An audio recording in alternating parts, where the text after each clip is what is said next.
Halo, selamat datang di channel Rindu Filsafat. Saya Aditya. Di channel ini kita membahas tentang ide-ide ataupun hal-hal yang seru yang kadang kita luput untuk menyadarinya. Kali ini saya akan membahas tentang notebook. Ya, benda ini bisa mengurangi kecanduan kalian terhadap handphone.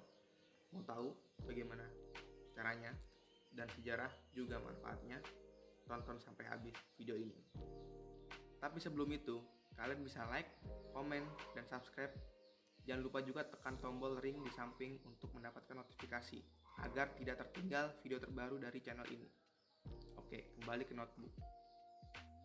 Notebook atau yang orang Indonesia biasa sebut buku catatan atau buku saku merupakan tumpukan halaman kertas yang sering diatur digunakan untuk menulis catatan atau memo, menuangkan tulisan, diary, menggambar, dan masih banyak lagi.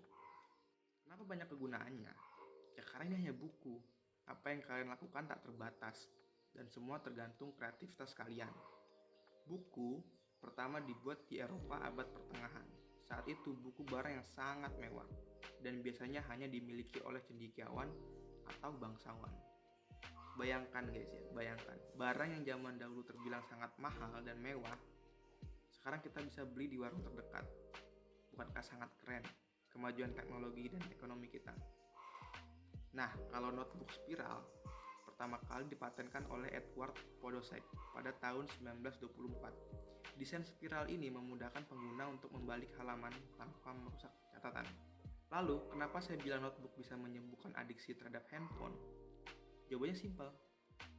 Karena notebook menghilangkan bosan. Kenapa saya bilang begitu? Karena coba saja Anda bayangkan jika Anda tidak memegang handphone selama 1 jam dan tidak boleh melakukan apa-apa. Kira-kira apa yang akan kalian rasakan? Yaps, betul, bosan. Kalian pasti bingung mau ngapain atau panik takut ada orang lain yang ngechat. Dan notebook bisa menemani Anda melewati kebosanan. Caranya gampang.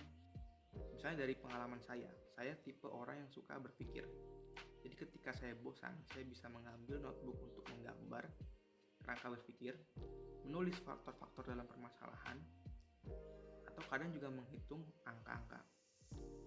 Lalu, jika tidak senang dulunya bagaimana? Nah, itu malah lebih gampang lagi. Anda bisa menggambar, bisa menulis catatan, menulis pengingat, atau menulis hal-hal yang sangat penting, seperti password atau nomor telepon. Pokoknya notebook ini mempunyai kegunaan yang bermacam-macam, tergantung tujuan dan kreativitas pemakainya. Kalau untuk kekurangan, menurutku ada 3. Yang pertama, kita harus membeli. Berbeda dengan aplikasi catatan di handphone yang gratis karena sudah ada di setiap aplikasi bawaannya. Yang kedua, notebook ini cenderung memakan banyak tempat karena ini berbentuk fisik. Jadi ya kadang bisa menumpuk-numpuk jika kita banyak menulis catatan. Yang ketiga, karena notebook terdiri dari tumpukan kertas, maka notebook rentan kena air atau terbakar. Jadi harus hati-hati saat menyimpannya. Setelah semua manfaat dan kekurangan, saya ingin mengucapkan syukur kepada Tuhan. Terima kasih Tuhan, sudah diberikan izin untuk bisa memiliki dan menggunakan barang yang sangat banyak kegunaannya. Notebook selalu menjadi teman berpikir yang mengingatkan saya dan menjadi salah satu media untuk bisa lebih mengenal diri. Bagi kalian yang punya pengalaman atau pernah memiliki notebook, bisa tulis di kolom komentar di bawah.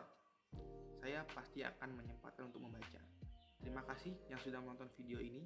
Mohon maaf bila ada salah kata atau ucap. Ingat, bukan yang penting hidup, melainkan bagaimana hidup yang benar. Saya Aditya, sampai jumpa.